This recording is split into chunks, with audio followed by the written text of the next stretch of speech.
Deep in the Carpathians, hidden among dense forests, stood an abandoned geological station. Years ago, they had drilled deep into the earth here, searching for valuable minerals, but one day, everything stopped. The people vanished. The station was left behind. Instruments still flickered, lights blinked, the radio crackled faintly.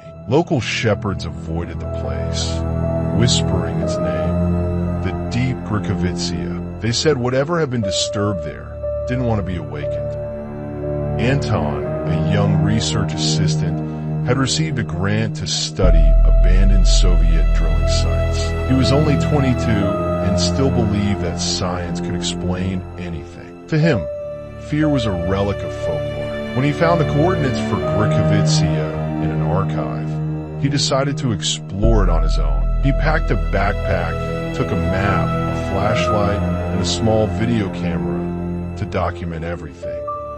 The road there was difficult. First by an old forest trail, then on foot through overgrown hills. By the second day, mobile signal was gone. Silence reigned around him, and even birds seemed to avoid the area. Everything felt gray and frozen. When Anton saw the rusted drill tower through the branches, it felt like the air itself thickened.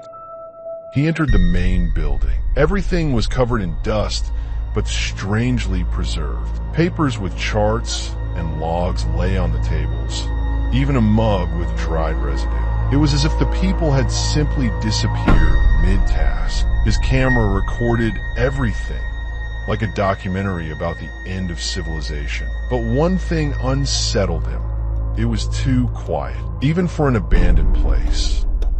He went down to the basement. There was the entrance to the shaft, a massive hatch with a broken lock. It stood slightly ajar. Anton stood there for a long time, hesitant to open it further. His hands trembled on the camera. A cold draft rose from below, and from the darkness came a rustling. He tried to rationalize it, air movement, falling soil.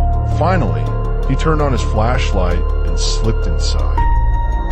The stairs descended deep, lined with rusted rails. The steps creaked but held. The deeper he went, the more he felt the space around him change. The walls began to sweat. The flashlight flickered. At the bottom, he found a concrete tunnel leading into the dark. The ceiling was low. He had to crouch. The tunnel ended in a large chamber, the central borehole.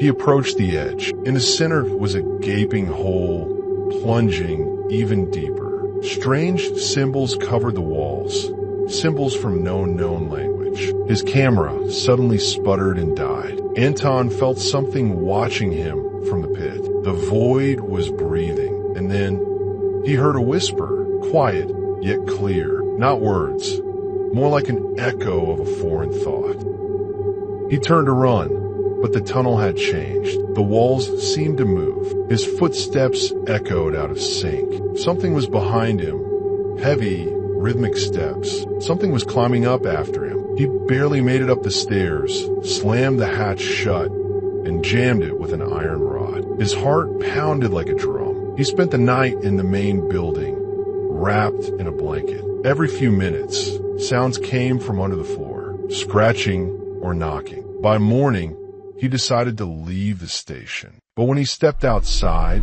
the forest had changed. The trail was gone. Trees stood in unnatural alignment, like a silent army. He walked blindly, but every attempt to escape brought him back to the station. The hallucinations began. Faces and shadows, whispers among the trees. Anton wrote everything in his journal, but later didn't recognize his own handwriting.